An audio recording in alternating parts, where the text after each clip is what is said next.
బలలో ప్రవేశించే ముందుగా కొన్ని వాక్య భాగాలు చదువుకుని మనం పరీక్షించుకొని సరి చేసుకుని ప్రభు బలలో పాలు పంపులు పొందాం. హెబ్రీలు రాసిన పత్రిక 3వ అధ్యాయం. హెబ్రీలు రాసిన పత్రిక 3వ అధ్యాయం 1వ వచనం కలిసి చదువుకుందాం. హెబ్రీలు రాసిన పత్రిక 3వ అధ్యాయం 1వ వచనం. హీబ్రూస్ చాప్టర్ 3 verse 1 కలిసి చదువుకుందాం. ఇందువలన పరలోక సంబంధమైన పిలుపులో పాలు పొందిన పరిశుద్ధ సహోదరులారా, మనం ఒప్పుకొనిన దానికి అపొస్తలుడును ప్రధాన యాజకుడైన యేసు మీద లక్ష్యముంచుడి. యేసు మీద లక్ష్యముంచుడి. ప్రేమ కలిగిన తండ్రి, మీ పరిశుద్ధ నామాన్ని స్తోత్రాలు యేసు ప్రభు వందనాలైనా స్తుతులు అర్పిస్తున్నాము. ఘనత మహిమ ప్రభావాలు మీకు ఆరోపిస్తున్నాం. ఎంతైనా నమ్మదగిన దేవుడు, స్తోత్రాలు చెల్లిస్తూ ఈ సమయంలో సాగిలపడుతున్నాం. ప్రభు, మిమ్మల్ని ఆత్మతో సత్యంతో ఆరాధించుకోవటానికి సహాయం చేశారు. వందనాలు. యోగ్యమైన రీతిలో మీ బలలో చేయముంచినట్లు కృప చూపించండి ప్రభు, కనికరం చూపండి. చదువుకున్న లేఖన భాగం మా గమనంలో బోధించండి. నిలబడిన మీ దాసుని కొలుతున్న ఆత్మతో నింపండి, సహాయం చేయండి. నిలబడటకు మాట్లాడుతూ శక్తి దయచేయండి, కనికరం చూపండి, మేలు దయచేయండి. ఏ వాక్య వెలుగుతో తండ్రి మా జీవితాలు పరీక్ష చేసుకొని సరి చేసుకొని యోగ్యమైన రీతిలో మీ బలలో చేయముంచున్నట్లు మా ఎడల కృప చూపండి. యేసు ప్రభువారి నామంలో వేడుకుంటున్నాం తండ్రి. పరలోక సంబంధమైన పిలుపులో పాలు పొందిన పరిశుద్ధ సహోదరులు కనుక మనం ఉదయకాలంలో చూసాం. మన పిలుపు పరలోక సంబంధమైన పిలుపు. ఈ పిలుపులో పాలు పొందాం కాబట్టి మనల్ని ఏమంటున్నాడు? పరిశుద్ధ సహోదరులను. మనం పరిశుద్ధులం. దాన్ని పోగొట్టుకోకుండా మనం కాపాడుకున్నంత వరకు ఈ భూమి మీద మనం దేవుని పరిశుద్ధులం. ఇది ఎంత శ్రేష్టమైనటువంటి మాట మన పక్షంగా వ్రాయబడుతున్నది. కాబట్టి మనం పరిశుద్ధులం. యేసు ప్రభువును అంగీకరించి మారు మనస్సు పొంది బాప్తిస్మంలో సాక్ష్యం ఇచ్చిన వారు, మరలా పాపం దగ్గరికి పోకుండా ఉన్నవాడు. ఇప్పుడు చాలామంది బయట సంఘాల్లో వాడు బాప్తిస్మం తీసుకుంటాడు, చుట్టా బీడీ సిగరెట్ కాలుస్తాడు, తాగుతాడు, అన్నీ చేస్తారు. పాస్టర్ గారు కూడా సినిమాలు చూస్తాడు, విశ్వాసులు సినిమాలు చూస్తారు. కాబట్టి ఇవన్నీ ఉంటాయి. అది పరిశుద్ధత కాదు. అట్లా లేకుండా పరిశుద్ధ జీవితం జీవించినప్పుడు మనం పరిశుద్ధులం. అయితే పరిశుద్ధ సహోదరులారా, మనం ఒప్పుకొనిన దానికి అపొస్తలుడును ప్రధాన యాజకుడైన యేసు మీద లక్ష్యముంచుడి. మనం ఒప్పుకొనిన దానికి దేనికి ఒప్పుకున్నాం? యేసు క్రీస్తు ప్రభు వారిది కొలుస్తాం, ఆయన వెంబడిస్తామని ఒప్పుకున్నాం. దేన్ని ఒప్పుకున్నాం అంటే యేసు ప్రభువును వెంబడిస్తాం అని ఒప్పుకున్నాం. మనం బాప్తిస్మం తీసుకునేటప్పుడు ఏం చెప్తారు? చావనైనా చస్తాను కానీ యేసు ప్రభువుని విడిచిపెట్టను అని ఒప్పుకుంటాం మనం. కాబట్టి దానికి అపొస్తలుడు కాబట్టి మనలో దానిని కలుగజేసినవాడు, ఈ సంఘానికి పునాది వేసినవాడు, సంఘక్రమం నేర్పించినవాడు, సమస్తం ఆయనే. ఆయన అపొస్తలుడు, తర్వాత ప్రధాన యాజకుడు, మన పక్షంగా విజ్ఞాపన చేస్తున్నవాడు. ఆయన మీద లక్ష్యముంచుడి. మన లక్ష్యం అంతా ఎక్కడ ఉండాలంటే ఇప్పుడు ఆయన మీద ఉండాలి. మనుషులు లక్ష్యం ఉంచుతారు. ఎవరి మీద లక్ష్యం ఉంచుతారు? ఎవడైనా ఏదైనా ఇస్తాడంటే లక్ష్యం ఉంచుతారు. అలాగే మనము యేసు ప్రభు ఆల్రెడీ ఇచ్చేశాడు, మనకు సమస్తం ఇచ్చాడు. ఆయన మీద లక్ష్యం ఉంచాలి. ఆయన మీద లక్ష్యం ఉంచితే మనం ఆశీర్వదించబడతాము. ఆ లక్ష్యం దాటిపోయి వేరే దాని మీదకు పోయిందంటే మనము నష్టపోతాము. అర్థం చేసుకోవాలి. ఆయన మీద లక్ష్యం ఉంచాలి. లక్ష్యం ఉంచితే ఏం జరుగుతుందట? ఆయన మీద లక్ష్యం ఉంచటం అంటే ఏమిటి? ఏం జరుగుతుంది? అపొస్తలుల కార్యం 16వ అధ్యాయంలో 16వ అధ్యాయం 11వ వచనం, 11 కాదు 14వ వచనం. అపొస్తలుల కార్యం 16:14. Book of acts chapter 16 verse 14. అప్పుడు లూదియను దైవభక్తి గల ఒక స్త్రీ వినుచుండెను. ఆమె ఊదారంగు పొడిని అమ్ము తుయతైర పట్టణస్థురాలు. ప్రభు ఆమె హృదయం తెరచను గనుక పౌలు చెప్పిన మాటలందు లక్ష్యముంచెను. దేని మీద లక్ష్యముంచింది? దేవుడు ఆమె హృదయం తెరిచాడు గనుక పౌలు చెప్పిన మాటలు, ఏ మాటలు చెప్తున్నాడు? దేవుని మాటలు చెప్తున్నాడు. కనుక దేని మీద లక్ష్యం ఉంచాలి? దేవుని మాటల మీద లక్ష్యం ఉంచాలి, దేవుని వాక్యం మీద లక్ష్యం ఉంచాలి. లక్ష్యం ఉంచాలంటే అట్లా వినేసి వదిలేయటం కాదు, దాని ప్రకారం జీవించటం. లక్ష్యం ఉంచటం అంటే దాని ప్రకారం జీవించటం. పేతురు కూడా అదే మాట చెప్తాడు. చూడండి, పేతురు రాసిన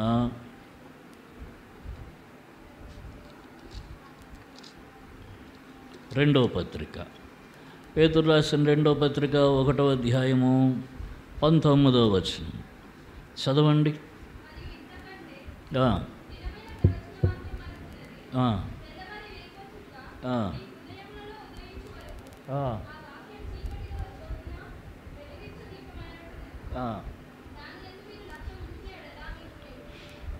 దాని యందు మీరు లక్ష్యముంచిన ఎడల మీకు మేలు. ఏమిటది?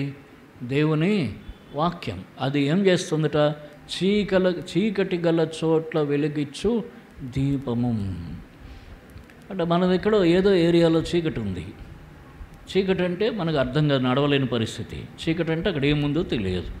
ఏదో ఏరియాలో చీకటి ఉంది మన జీవితంలో. అంటే తెలియని పరిస్థితి ఉంది, ఏం జరుగుతుందో తెలియదు, ఏం చేయాలో తెలియదు, ఎటు పోవాలో తెలియదు, ఏ నిర్ణయం తీసుకోవాలో తెలియదు. అప్పుడు ఏం చేయాలట? వెలిగిచ్చే దీపము. ఆ పరిస్థితుల్లో వెలిగిచ్చే దీపము దేవుని వాక్యం. దేవుని వాక్యం ఏం చేస్తుంది? మనకు వెలుగిస్తుంది. అంటే అప్పుడు మార్గం చూపిస్తుంది. ఆయన అంటాడు, దావీదు లేదా కీర్తనకారుడు 119 కీర్తనలో ఏమన్నాడు? 105వ వచనంలో, నీ వాక్యము నా పాదములకు దీపం, నా త్రోవకు వెలుగు. కాబట్టి అప్పుడు పాదములకు దీపం అంటే త్రోవ మీద వెలుగు పడుతుంది. అప్పుడు ముందుకు నడుస్తాం. అది నడవాలా వద్దా, అటు పోవాలా పోకూడదా, ఆ దీపం ఉంటే ఎటు పోవాలో తెలుస్తుంది. మన జీవితంలో మనం ఎటు పోవాలో స్పష్టంగా చెప్పేది దేవుని వాక్యం అంతే. దాని మీద మీరు లక్ష్యముంచిన ఎడల మీకు మేలు. కాబట్టి యేసు మీద లక్ష్యముంచటం అంటే యేసు ప్రభు మాటల మీద, జీవము కలిగిన ఆయన మాటలు, వాటి మీద, వాక్యం మీద లక్ష్యం ఉంచాలి. లక్ష్యం అంటే ఏం చెప్తున్నాడో తెలుసుకోవాలి, చెప్పింది చెయ్యాలి. ఓ ఇంతేనా, ఇది మనకు కుదరదులే, మనం చేసుకుందాం అని అనుకోవటం కాదు. ఆయన చెప్పాడా, దాని ప్రకారం ఏం చేయాలి, చెయ్యాలి అంతే.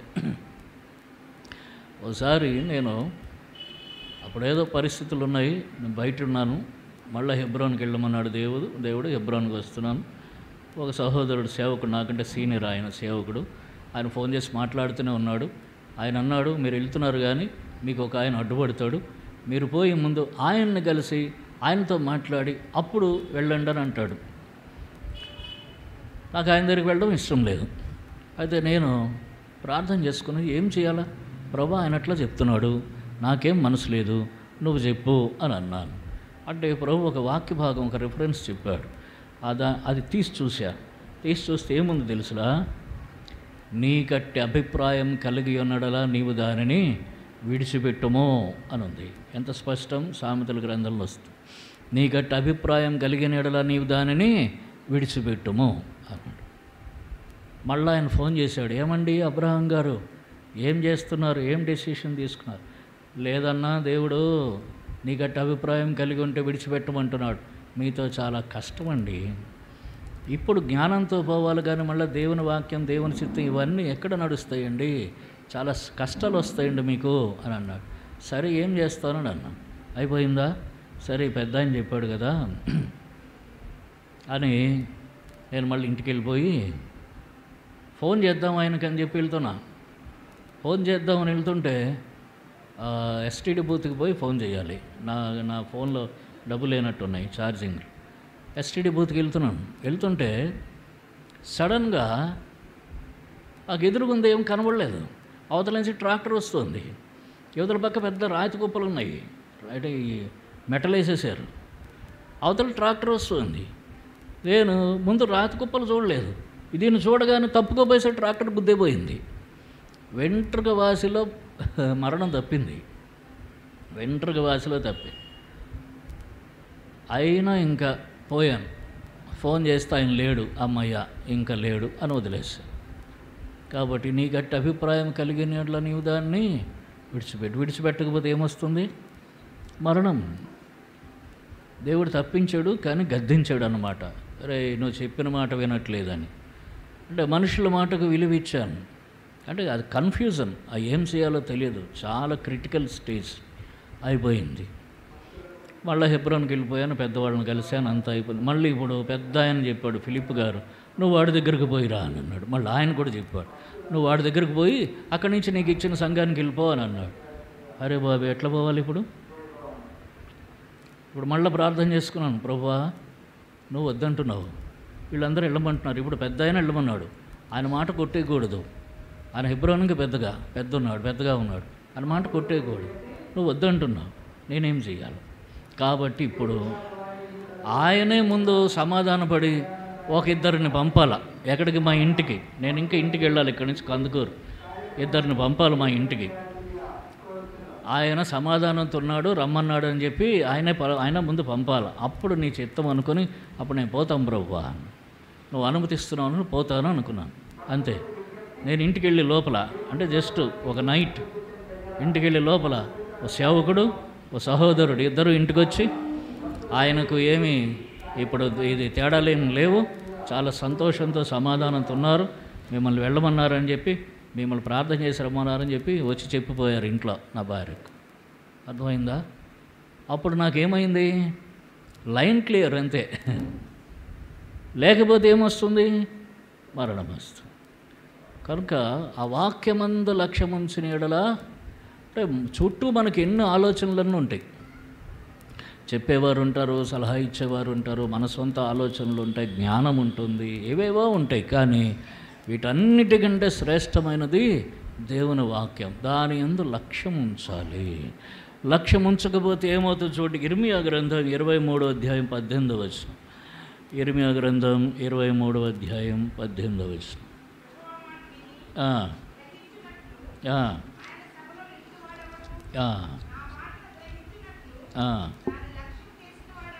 చాలు. దాన్ని లక్ష్యం చేస్తేనే దాన్ని గ్రహిస్తూ ఉంటా దేవుడు అంటున్నాడు. వాక్యాన్ని లక్ష్యం చేస్తేనే గ్రహిస్తాం. ఇప్పుడు మనం చదువుకుంటున్నాము, చదువుతున్నది మనకు గ్రహింపులోనికి రావాలంటే దాన్ని లక్ష్యం చేయాలి. ఏం చెప్తున్నాడు దేవుడు? ఈయన చెప్పిన దాన్ని నేను చేస్తాను, ఆ లక్ష్యం ఉండాలి. ప్రభువు మీద లక్ష్యం ఉండాలి, ప్రభువు చెప్పిన మాట మీద లక్ష్యం ఉండాలి. చాలాసార్లు డైలీ పోర్షన్ చదువుతాం, ఏం చదువుతున్నామో తెలియదు, అది వెళ్ళిపోతూ ఉంటుంది. చాలామంది నేను అడుగుతుంటాను, ఇవాళ ఏం చదివావు అని, ఆ అధ్యాయమే మర్చిపోతారు. కొన్నిసార్లు మనం చదువుతూ ఉంటాం, వెళ్ళిపోతుంటుంది, ఇటు చదువుతూ ఉంటాం, ఎటో ఆలోచిస్తూ ఉంటాం. ఇక్కడ చదివేస్తూ ఉంటుంది, ఇక్కడ ఆలోచిస్తూ ఉంటాం, అది ఎగిరిపోతుంది. అంటే ఏం లేదు, దాని మీద లక్ష్యం లేదు. లక్ష్యం ఎక్కడుంది? ఎక్కడో ఉంది. ఉదాహరణకి మంచి ఖరీదైన చెప్పులు కొనుక్కొని వచ్చాము, బయట వదిలేసాము, ఇక్కడ కూర్చున్నాం, సడన్గా వర్షం పడిపోతుంది, ఇక్కడ వాక్యం అవుతుంది. ఇప్పుడు లక్ష్యం ఎక్కడ ఉంటుంది చెప్పండి? ఖరీదైన చెప్పులు నిన్నే కొనుక్కున్నాం, ఇప్పుడు తడిసిపోతే రేపు పనికిరావు మళ్ళా. అర్థమైందా? కాబట్టి లక్ష్యం ఎక్కడో ఉంటే వాక్యం మనకు అందదు, దాని మన గ్రహింపులోకి రా. దేవుడు ఏం చెప్తున్నాడు?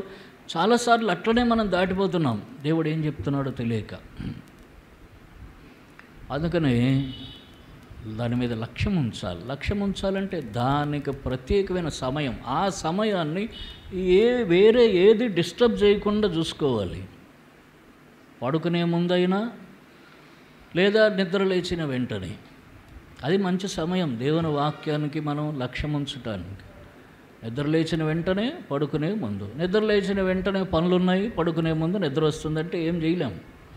అంటే ఏం చేయాలి? తొందరగా పడుకోవాలి, తొందరగా లేవగలగాలి, అప్పుడు మనం దాని మీద లక్ష్యం ఉంచుకోవాలి. కాబట్టి అధ్యాయాలు చదివేసే కంటే ఒక భాగం చదివి మళ్ళీ ఒకటిసారి, రెండోసారి, మూడోసారి చదివి ఏం చెప్తున్నాడు దేవుడు ఇక్కడ, దాన్ని గ్రహించుకోవాలన్నాడు దేవుడు. గ్రహించుకుంటేనే మనకు మేలు. గ్రహించుకోకపోతే మన గ్రహింపులోకి రాలేదు కాబట్టి అది మనకు ఉపయోగపడదు, మనం దాన్ని ఉపయోగించుకోలేము. అర్థం చేసుకోవాలి. తర్వాత చూడండి, హోషేయ 4:10.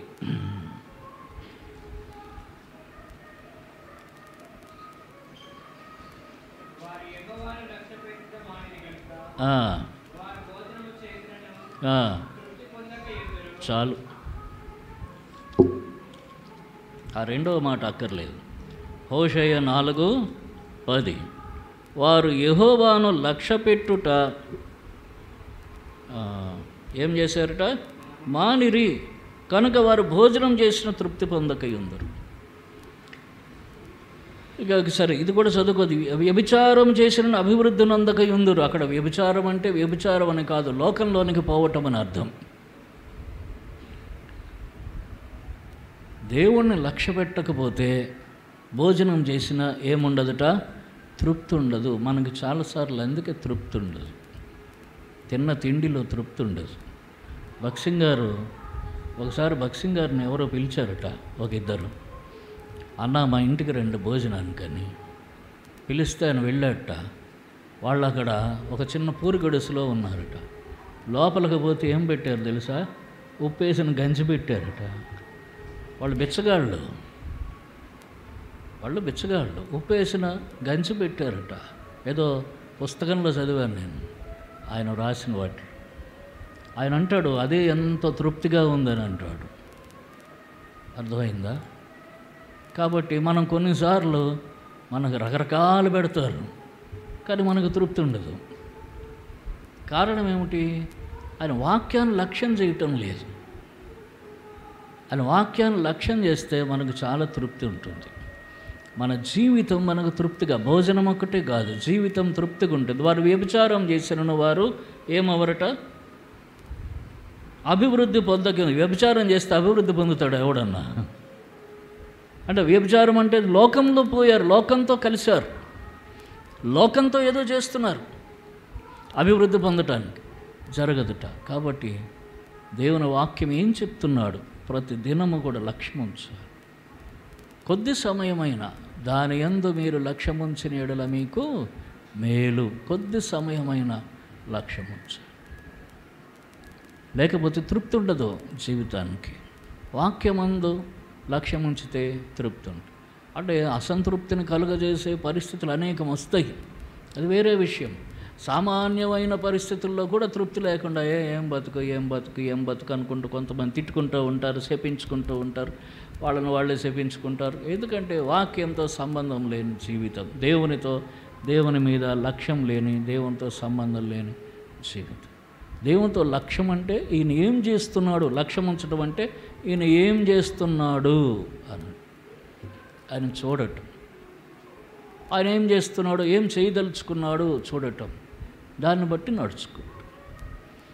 ఆయన మీద లక్ష్యం ఉంచుడి, ఇక వేరే దాని మీద లక్ష్యం ఉంచొద్దు. తర్వాత చూడండి ఇంకో మాట, యెషయా గ్రంథం 31:1. యెషయా గ్రంథం 31:1 చదవండి.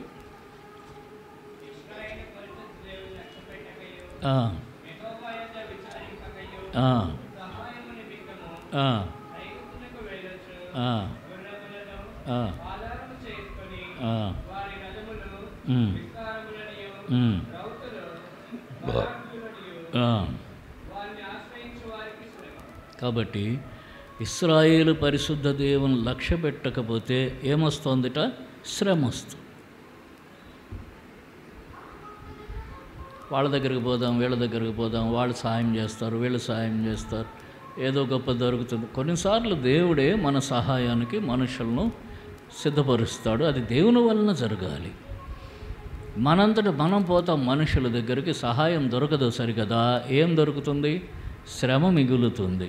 ఇశ్రాయేలు పరిశుద్ధ దేవుని లక్ష్య పెట్టాలి. మొదట యేసు ప్రభువు మీద లక్ష్యం ఉంచాలి, లేకపోతే మన ప్రయత్నములన్నింట్లో మనకు శ్రమ మిగులుతుంది. అర్థమైంది? ఆయన దగ్గరకు పోవాలి. ప్రభువా నాకు అవసరం ఉంది, నేనేం చేయాలో చెప్పు, నువ్వేం చేస్తావో చెప్పు, అంతవరకు కనిపెడతాను, ఎదురు చూస్తాను. ప్రభువు మీద లక్ష్యం ఉంచుతూ ఉండాలి. మన జీవితంలో ఆయన ఏం చేస్తున్నాడు అని లక్ష్యం ఉంచాలి. చూడండి, పిల్లలను పెద్దవాళ్ళు ఏం చేస్తారు? బయటకు వదిలేస్తారు, ఏదో ఇస్తారు, వాడేదో ఆడుకుంటుంటారు, చూస్తుంటారు, ఏం చేస్తున్నాడు అని చూస్తారు. పిల్లలు ఏం చేస్తారు? పెద్దవాళ్ళ మీద లక్ష్యం ఉంచుతారు. ఏం చేస్తారు? అరే నీకోసం ఇవాళ మంచి వంటకం తయారు చేస్తున్నారు రా అని అన్నారు అనుకోండి, పిల్లలు ఏం చేస్తుంటారు? చూస్తుంటారు, ఏం చేస్తున్నారు, అది ఎట్లా ఉంటుంది, టేస్టీగా ఉంటుందా, ఉప్పగా ఉంటుందా, కారంగా ఉంటుందా, వేడిగా ఉంటుందా, చల్లగా ఉంటుందా, ఏంటది చూస్తూనే ఉంటారు. అర్థమైందా? అది అన్నమాట లక్ష్యం ఉంచడం అంటే. దేవుని మీద మనం లక్ష్యం ఉంచాలి. ఏం చేయబోతున్నాడు మన కోసం, ఏం చెయ్యాలనుకుంటున్నాడు, అట్లా లక్ష్యం ఉంచాలి దేవుని మీద. చేసేంతవరకు ఎదురు చూస్తూ ఉండాలి. ఈ లోపల చాలా ఆలోచనలు వస్తాయి. ఏ ఎదురు చూసింది అది ఇది చాలు కానీ పోయి వాడి సాయం అడుగు, వీని సాయం అడుగు, వీని సాయం అడుగు, వాళ్ళతో మాట్లాడి వీళ్ళతో మాట్లాడి ఇన్ని రకాల ఆలోచనలు వస్తాయి. వీటిల్లో ఏమొస్తుందంటే మనకి అవి కనుక అటెంప్ట్ చేస్తే మనకు మిగిలేది ఏమిటి? శ్రమ. మనకు మిగిలేది శ్రమ. నాకు ఒకసారి పెరాలసిస్ స్ట్రోక్ వచ్చింది. ఆ పెరాలసిస్ స్ట్రోక్ అని కూడా డాక్టర్ చెప్పలేదు. చాలా ఇబ్బంది పడ్డాను. నాతోనేమో నీకేదో ప్రాబ్లం ఉందంటాడు. అడిగిన వాళ్ళందరికీ, మా బంధువులకి, స్నేహితులకి, ఆఫీస్ వాళ్ళకి, సంఘం వాళ్ళకి అందరికీ అంటాడు ఆయనకేం లేదు బాగుంది అంటాడు. ఆ డాక్టర్ చూడండి ఎంత మంచి డాక్టర్. రాత్రి చివరికి 9-10 గంటలప్పుడు చెప్పాడు నా తరఫున ఇంకొక ఆయన పోయి, ఏంటంటే ఆయన పరిస్థితి అంటే ఆయనకేదో ప్రాబ్లం ఉంది నాకు అర్థం కావట్లేదు అన్నాడు. మరి అది మిగతా వాళ్ళకి చెప్పొచ్చు కదా, చెప్పలేదు. మేమేం చేసాం, భువనేశ్వర్ పోతే అక్కడ మా బంధువు అక్కడ ఉన్నాడు, ఆయన సెక్రటేరియట్లో పిఎస్గా పనిచేస్తున్నాడు, 2 కార్లు ఉన్నాయి ఆయన దగ్గర, ఒక కారు ఇస్తాడు, హాస్పిటల్కి పోయి రావచ్చు, అవి ఇవి అని అనుకుని అక్కడికి పోయాం. తీరా మేము అడుగు పెట్టగానే ఆయనకి డిపార్ట్మెంట్ మార్చేశారు. అప్పుడే మేము అడుగుపెట్టాం, ఆయనకు ఫోన్ వచ్చింది ఉదయాన్నే. ఏంటంటే నీ హోమ్ డిపార్ట్మెంట్ మారిపోయింది, నిన్ను తీసుకెళ్ళి ఏదో డిపార్ట్మెంట్లు వేసాం, నీ కారు లేదు, నువ్వు నీ వెహికల్ మీదే నువ్వు రావాలా అంతే. ఆయనకే లేదు కారు, నీకు మాకేం వస్తుంది? అర్థమైందా? సహాయం నిమిత్తం ఐగుప్తుకు వెళ్ళువానికి శ్రమ. అన్నీ అనుభవించాం మేము, అనుభవాల్లో. కాబట్టి ఆయన మీద లక్ష్యం ఉంచాలి, లేకపోతే శ్రమ తెచ్చుకుంటే. కీర్తన 28 చూడండి.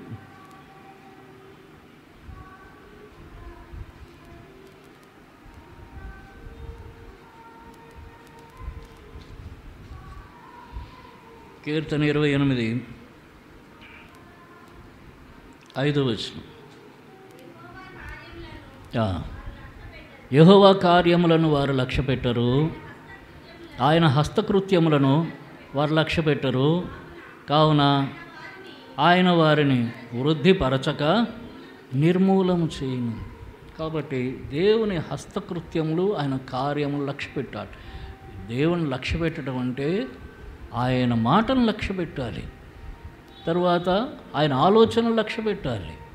యెహోవా యొద్ద విచారింపకయు అన్నాడు ఏషియా 31:1. అంటే ఆయన ఆలోచన మీద లక్ష్యం ఉంచాలి. తరువాత ఆయన పనుల మీద లక్ష్యం ఉంచాలి. ఆయన ఏం చేస్తున్నాడు అది చూడాలి. లక్ష్య పెట్టకపోతే ఏమవుతుందిట? వృద్ధి పొందరు అంట. అంటే మనకు అనవచ్చు, కొంతమంది లోకంలో బతుకుతున్నవారు ఏదో విశ్వాసాలు అనుకుంటారు, లోకంలో బతుకుతుంటారు, కానీ వాళ్ళందరూ బాగున్నారు కదా అనిపిస్తుంది. వాళ్ళు ఎక్కడో దబ్బును పడతారు, మనకు తెలియవు. ఇందా చెప్పాను కదా, కోటు సూటు వేసుకుంటాం, వెనకనేముంది ఎవడికి తెలుసు? అర్థమైందా? ఇప్పుడు కొంతమంది బాగా ఉంటారు, 2-3 కార్లు ఉంటాయి వాడికి, కానీ వాళ్ళకి ఎన్ని బాధలు ఎన్ని శ్రమలు ఉన్నారు, రేపు ఏమవుతారో తెలియదు. 100 కోట్ల అప్పులు ఉంటాయి, 100 కోట్ల నష్టాలు వస్తుంటాయి. కొంతమందికి చెప్పరు, వాళ్ళు బయటికి బడాయిగా కనిపిస్తూ ఉంటారు, ఎట్లా మేనేజ్ చేస్తూ ఉంటారు. అది వృద్ధి కాదు. దేవుడు ఏం చేస్తాడు? క్రమక్రమముగా వృద్ధి పొందిస్తాడు. దేవుడు వృద్ధి పొందిస్తే అది స్థిరం, అది అక్కడ పోదు. అర్థమైందా? దేవుడు వృద్ధి పొందించాడు అనుకో అది స్థిరం. నువ్వు ఇవాళ ఒక 10,000 సంపాదిస్తున్నావు, నీ 10,000ని దేవుడు 50,000 చేసాడు అనుకో, దేవుడు చేస్తే అది స్థిరం. ఆ 50,000 అట్లనే ఉంటుంది. నువ్వు మళ్ళా ఇంకా దేవుడు నేను ₹1,00,000 చేసాడు అనుకో, ₹1,00,000 స్థిరం. నువ్వు ఒకవేళ ఇంకా ఎదగలేకపోతే ఆ స్థిరమైనది అక్కడే ఉంటుంది, అది పోదిక. క్రమక్రమం వృద్ధి పొందిస్తాడు. లోకంలో వృద్ధి పొందింది 10,000 ఒక్కసారి 10 లక్షలు అయిపోవచ్చు, మళ్ళీ దబ్బన 1000కి పడిపోతాడు. అది తేడా. దేవుడు వృద్ధి పొందించిన దానికి మనుష్యులు వృద్ధి పొందేదానికి తేడా, అది అర్థం చేసుకోవాలి. ఇస్సాకు క్రమక్రమంగా అభివృద్ధి పొందాడు, దావీదు అంతకంతకు వర్ధిల్లాడు. దేవుడు అన్యాయస్తుడు కాదు. ఆయన మీద లక్ష్యం ఉంచితే ఏం చేస్తాడు? వారిని క్రమక్రమముగా అభివృద్ధి పరుస్తాడు. అది స్థిరం, అంతే. అది అట్లనే కొనసాగుతుంది. మరలా అది వెనక్కి చూడవలసిన పని లేదు. ఆయన మీద లక్ష్యం ఉంచకపోతే వృద్ధిపరచుకోవడం. లక్ష్యం ఉంచితే ఆశీర్వాదాలు, లక్ష్యం ఉంచకపోతే నష్టాలు. మన జీవితంలో. అందుకని హెచ్చరిక అక్కడ వ్రాయబడి ఉంది. మీరు ఒప్పుకొనిన దానికి ప్రధాన యాజకుడును అపొస్తలుడును ప్రధాన యాజకుడైన యేసు మీద లక్ష్యముంచుడి. ఆయన మీద లక్ష్యముంచాలి, ఆయన మాట మీద లక్ష్యముంచాలి, ఆయన పని చేసే విధానం మీద లక్ష్యముంచాలి, ఆయన యొక్క ఆలోచన మీద లక్ష్యముంచాలి. మన ఆలోచనలు కాదు. సారికి దాన్ని మనం కనిపెట్టుకుంటూ ఉండాలి, తెలుసుకుంటూ ఉండాలి, దాని ప్రకారం ముందుకు సాగాలి. తర్వాత చూడండి, ఈ లక్ష్య పెట్టే విషయంలో మరొక మాట చూస్తాం. దేనిని లక్ష్య పెట్టకూడదు అంటే మనల్ని తప్పించటానికి సాతాను చేసే ప్రయత్నాలు. తిమోతికి రాసిన మొదటి పత్రిక 4వ అధ్యాయం, తిమోతికి రాసిన మొదటి పత్రిక 4వ అధ్యాయము 1-2 వచనాలు. అయితే కడవరి దినములలో కొందరు అబద్ధికుల వేషధారణ వలన మోసపరుచు ఆత్మయందును దయ్యముల బోధయందును లక్ష్యముంచి విశ్వాసభ్రష్టులగుదరని ఆత్మతేటగా చెప్పుచున్నారు. దయ్యముల బోధ, వేషధారుల మోసం, అబద్ధికుల వేషధారణ వలన కలిగే మోసం, దయ్యముల బోధ మీరు టీవీలో చూస్తూ ఉంటారు. నాకు కూడా ఆశ్చర్యం వేస్తుంటుంది. అబ్బా హూఫ్ అంటే ఏం జరగట్లేదు. వాడు ఇట్లా అనగానే ఎంతమంది పడిపోతారు? 10 మంది, 1000 మంది పడతారు, 10,000 మంది పడతారు, 1,00,000 మంది పడతారు. బైబిల్ ఎక్కడ రాయలేదు అలాగా వాళ్ళు పడిపోతారని. ఇలాగంటే వాళ్ళు పడిపోతారు, ఇలాగంటే వీళ్ళు పడిపోతారు, ఇలాగంటే వాళ్ళు పడిపోతారు, అరిచరిచి పడిపోతారు, ఇట్లా పడిపోతారు. ఇదేంటిది? వేషధారణ వల్ల వాళ్ళు చేసే మోసం. దాని యందు లక్ష్యం ఉంచితే ఏమవుతుంది? మనం ఉన్న మంచి స్థితిలో నుంచి పక్కకు తప్పిపోతుంది. ఒక ఆయన ఈ భాషల సంగతి ఏదో చూద్దామని ఇక్కడ ఉంటాడు. ఆర్బిఐ శామ్యుల్ గారు ఎప్పుడో 20 ఏళ్ల క్రితం చెప్పాడు ఒక చోట పలాస వచ్చినప్పుడు. ఈ భాషల సంగతి చూద్దామని పెంటెకోస్ట్ మీటింగ్కి వెళ్ళేట. అది వెళ్ళిన తర్వాత ఆయన అక్కడ వాళ్ళు వచ్చారట, ఇంగ్లీష్ వాళ్ళు ఎవరు వచ్చారట. అందరు భాషల్లో మాట్లాడుతున్నారట. ప్రతి ఒక్కరి దగ్గరికి వచ్చి వాళ్ళు భాష చెప్తున్నారట. ఈయనకి భాష అని ముక్కుతున్నట్టుగా భాష రావట్లేదట. భాషల్లో మాట్లాడదామని చాలా ప్రయత్నం చేశారు. ఆఖరికి ఆయన పక్క నుంచి వచ్చానట. సే ఆస్బుస్ బుస్, సే ఆస్బుస్ బుస్ అని అన్నట్ట. అంటే ఆస్బుస్ బుస్ అనమన్నట్ట. అంటే ఈయన ఆస్బుస్ బుస్, ఆస్బుస్ బుస్, ఆస్బుస్ బుస్ అంటున్నట్టు కానీ భాష రావట్లేదట. అర్థమైందా? అయ్యో నాకు భాషలు రాలేదేమో అని బయటకు వచ్చేసాడు. ఒక ఆయన ఇక్కడ ఒక పాస్టర్ గారు, మంచి పాస్టర్, మంచి సేవ చేస్తాడు. ఆయన ఒకసారి ఇట్లే కలవరపడ్డాడు. నీకు భాషలు లేకపోతే నీకు ఆత్మలు లేవన్నట్టు ఎవడో ఒక ఆయన. అయ్యో నాకు భాషలు రావు, నాకు ఆత్మ లేదేమో అనుకుని మంచం పట్టేశాడు ఆయన. నాకు భాషలు ఏవో ప్రభువా అని ప్రార్థన చేశాడు, ఉపవాసం ఉండి ప్రేయర్ చేశాడు. భాష రాలేదు, ఏ భాష రాలేదు. కలవరపడిపోయాడు, మంచం పట్టేశాడు, డిప్రెషన్లోకి పోయాడు. కొంతకాలం ప్రభు మరలా తిరిగి సమకూర్చాడు. కనుక ఆ మోసపరుచు ఆ వేషధారుల యొక్క బోధలు, అబద్ధికుల బోధలు, దయ్యముల బోధలు, వాటి యందు లక్ష్యముంచిన యెడల వాళ్ళు ఏమైపోతారు? నష్టపోతారు. ఎక్కువ మంది వాటి మీదే లక్ష్యం ఉంచుతారు. ఎందుకంటే అవి వినటానికి బాగుంటాయి. మనమేమి చెయ్యక్కర్లేదు. ఈరోజు దేవుడు నీ జీవితంలో గొప్ప కార్యం చేస్తున్నాడు, ఇదిగో నేను చూస్తున్నానని అంటాడు. వాడు నిజమే అనుకుంటాడు. ఆ రోజంతా కనబడతాడు, ఏం జరగదు. జరిగితే జరిగినట్టు, జరగకపోతే జరగనట్టు, జ్యోతిష్యం చెప్పినట్టు అన్నమాట. అట్లా వాటి మీద లక్ష్యం ఉంచటం వల్ల అలాంటివి చెప్పే వాళ్ళ దగ్గరికి ఎక్కువ మంది వస్తారు. కనుక ఆ దెయ్యముల దాని మీద లక్ష్యం ఉంచొద్దు. ఉంచితే నష్టపోతాం. రెండవది ఇక్కడ 1 తిమోతి 1:4 ఏమంటాడు? 1 తిమోతి 1వ అధ్యాయం 3-4 నేను మాస్తోనికి వెళ్ళుచుండగా సత్యమునకు భిన్నమైన బోధ చేయవద్దనియు, కల్పనా కథలు, మితములైన వంశావళులు, విశ్వాస సంబంధమైన దేవుని ఏర్పాటుతో కాక వివాదములతోనే సంబంధం కలిగి ఉన్నవి కనుక వాటిని లక్ష్య పెట్టవద్దు. మితములైన వంశావళులు, కల్పనా కథలు, వివాదాలు. ఈ మధ్య ఇది ఎక్కువైపోయింది. అంత వివాదం. అది చేయొచ్చా, ఇది చేయకూడదా, ఇది చేయొచ్చా, అది చేయొచ్చా, అది చేయకూడదా, ఇది చేయకూడదా, రండి డిబేట్. అందరూ కూర్చునేది గంటల గంటలు వాదం. ఒకటి చేయొచ్చు అంటాడు, ఒకటి చేయకూడదు అంటాడు. దానివల్ల ఏం ప్రయోజనం? బైబిల్ ఏం చెప్తోంది, దేవుని వాక్యం చెప్తోంది, దాని మీద లక్ష్యం ఉంచొద్దు అంటాడు. కాబట్టి మీరు అలాంటి డిబేట్స్ ఏమి వినకండి. అర్థమైందా? ప్రసాదం తినవచ్చా, తినకూడదా చెప్పేశాడు, ఇందులో నువ్వు తినొద్దు అన్నాడు. తినకపోవటమే క్షేమం. అంటే వాక్యం ఇంకోలా చెప్పాడు కదా పౌలు అంటే అదంతా నీకు అర్థం కావాలి కదా. ఆయనను నీ సహోదరుడికి అభ్యంతరం లేకుండానట్లు నువ్వు పోయి విగ్రహములకు అర్పితమైన దాన్ని తినొద్దు అని చెప్పాడు. అర్థమైందా? ఒక ఆయన మేము ఇప్పుడు పూరిలో ఉన్నప్పుడు కొంతమంది సంఘానికి వెళ్ళేవారు, చర్చికి వెళ్ళేవాళ్ళు ఉండేవారు. వాళ్ళు కూడా మాతో పాటు వచ్చి అవన్నీ తినేవారు, ఆ ప్రసాదాలు. మరి మీరు తినకూడదు కదా అని మేము అడిగితే, మీరు ప్రసాదం అనుకుని తింటున్నారు, మేమేమో అన్నం అనుకుని తినేస్తున్నాం అని అనేవారు. అది అన్నమే, పప్పు గిప్పు అన్ని రకరకాల అన్నాలు ఉంటాయి ఇక్కడ, తినేస్తున్నాం అని అనేవారు. కానీ తర్వాత చాలా నష్టపోయారు వాళ్ళు, జీవితాలు చాలా నష్టపోయారు. నేను నా కళ్ళతో చూశాను వాళ్ళని. కనుక వ్యర్థమైన వివాదాలు వాటి దగ్గర పోవద్దు. దేవుని వాక్యం ఏం చెప్తోంది సూటిగా దాన్ని తీసుకుంటే చాలు, అంతే అంతే.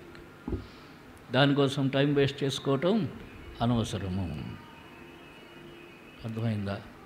వాటి మీద లక్ష్యం ఉంచకూడదు. ఉంచితే ఏమవుతారు? ప్రభు దగ్గర నుంచి దూరం అవుతాం మనం. ఒకడు అవునంటాడు, ఒకడు కాదంటాడు. మనకేది నచ్చితే అది తీసుకుంటాము, బలహీనపడతాము, కనుక నష్టపోతాము. వాడెవడో మొన్న అన్నట్ట ప్రైజ్ దిలాడంటే ఇంకోటి అంటే అది అన్నట్ట.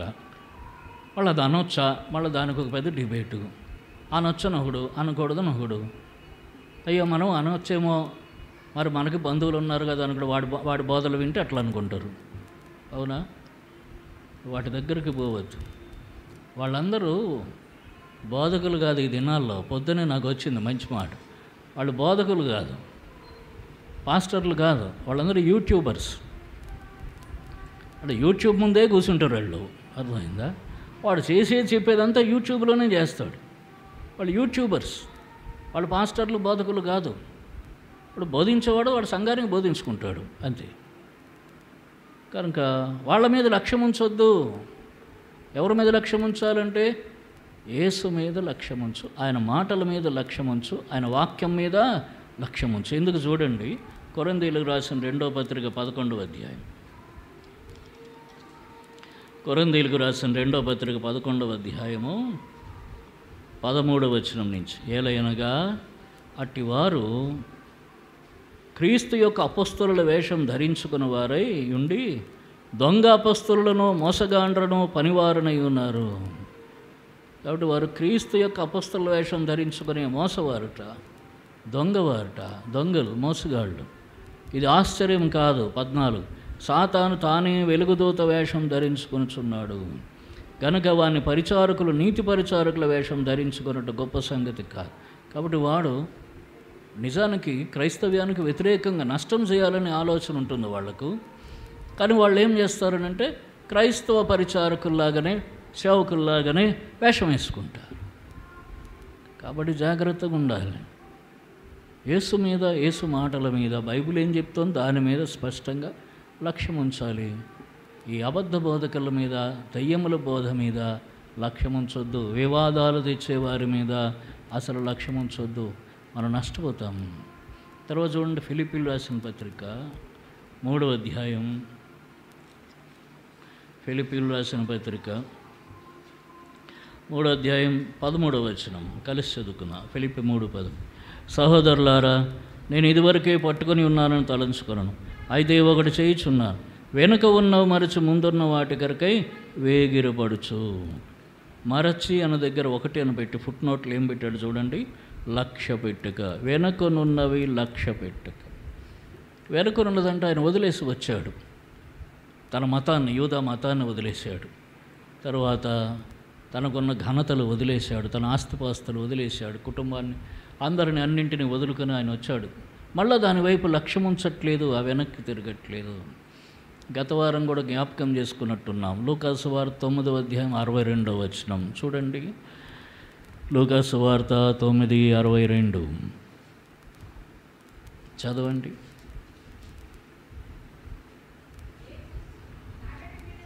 నాగటి మీద చేయిబెట్టి వెనుక తట్టు చూచేవాడు ఎవడనో దేవుని రాజ్యమున పాత్రుడు కాదు. అంటే నాగటి మీద చేయిబెట్టావు, ప్రభుతో కూడా నడవడానికి తీర్మానం తీసుకున్న వెనక తట్టు మరల లోకం వైపు చూడొద్దు. వెనకన బంధువులు ఉంటారు, స్నేహితులు ఉంటారు, లోకం ఉంటుంది, అనేకమైన అవసరాలు ఉంటాయి, ఇవన్నీ ఉంటాయి. వాళ్ళతో కలిపిన అవసరం ఏదో ఎన్నో రకాలైన సంబంధాలు ఉంటాయి, బంధుత్వాలు ఉంటాయి, బంధాలు ఉంటాయి. వెనక వైపు చూడొద్దు, ముందుకు చూస్తే యేసు మీద లక్ష్యం ఉంచు. వెనక్కి చూస్తే దేవుని రాజ్యమే పోగొట్టుకునే ప్రమాదం ఉంది. అంటే నష్టపోయే పూర్తిగా. ప్రభు లోతు భార్యను జ్ఞాపకం చేశాడు. లోతు భార్యను జ్ఞాపకం చేసుకొనుడి అన్నాడు లూకాసు వార్త 17వ అధ్యాయంలో. ఎందుకు? ఆమె ఏమైపోయింది? వెనక్కి చూసి ఉపస్తంభం అంటే అర్థం ఏంటి? తాను చేరవలసిన స్థలం చేరలేదు, తాను పోగొట్టుకుంది. ఆ రక్షణ, తనకు పొందవలసిన రక్షణ పోగొట్టుకుంది. కనుక వెనుకనున్న వాటి మీద లక్ష్యం ఉంచకూడదు. అంతే, అయిపోయింది, వదిలేసి వచ్చేసాం. ఇంకా ఏది మనకు వెనక్కి పోయిందో ఆ వెనకనే పోయింది, అంతే.